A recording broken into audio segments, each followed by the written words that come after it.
విజయవంతం చేయాలి. 139వ మేడే కార్యక్రమాన్ని విజయవంతం చేయాలి. 139వ మేడే కార్యక్రమాన్ని విజయవంతం చేయాలి. కార్మికుల ఐక్యత వర్ధిల్లాలి. గ్రామ పంచాయతీ కార్మికుల ఐక్యత వర్ధిల్లాలి. గ్రామ పంచాయతీ కార్మికుల ఐక్యత వర్ధిల్లాలి. 139వ మేడే కార్యక్రమాన్ని విజయవంతం చేయాలి.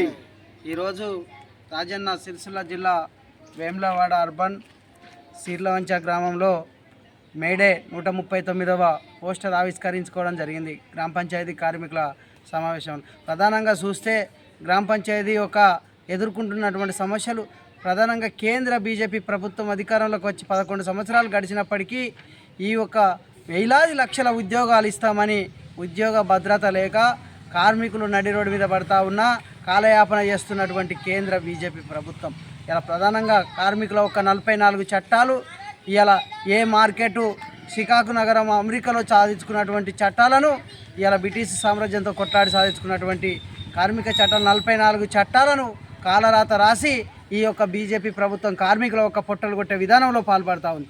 ఇలా కనీస వేతనాల చట్టం కార్మికులు పనిచేసే చోట నిత్యావసర సరుకులకు అనుకూలంగా కూలీ రేట్లు పెరిగే చట్టాలను కూడా సవరణ చేసి 4 కోట్లుగా కుదించడం జరిగింది. వెంటనే 4 కోట్లు రద్దు చేసి 44 కార్మిక చట్టాలను ప్రభుత్వ రంగంలో పొందుపరచాలి.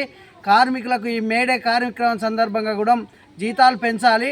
గత 8 నెలలుగా కూడా రాష్ట్ర ప్రభుత్వం ఇప్పుడు జీపీ కార్మికులు గ్రామ పంచాయతీ కార్మికులకు ఆగిపోయినటువంటి వేతనాలు చెల్లించాలి.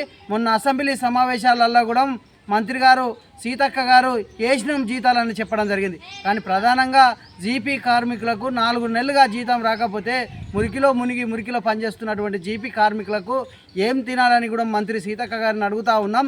వెంటనే ఈ జీపీ కార్మికులై 4 నెలల వేతనం వెంటనే చెల్లించాలి. మేడే సందర్భంగా కార్మికులకు జీతాలు పెంచడానికి కూడా గౌరవ సుప్రీంకోర్టు చెప్పిన మాదిరిగా 26,000 వేతనం చెల్లించాలని కూడా మేము ఏఐటీసీగా కోరుతూ ఉన్నాం. ఇవాళ మీరు సవరణ చేసి పెట్టవలసిన బాధ్యత ఇవాళ ఒక కార్మికుల బాధ తెలిసింది కాబట్టి మంత్రి సీతక్క గారు ఆలోచన చేయవలసిన అవసరం ఉందని ఈ సందర్భంగా తెలియజేస్తూ ఉన్నాం.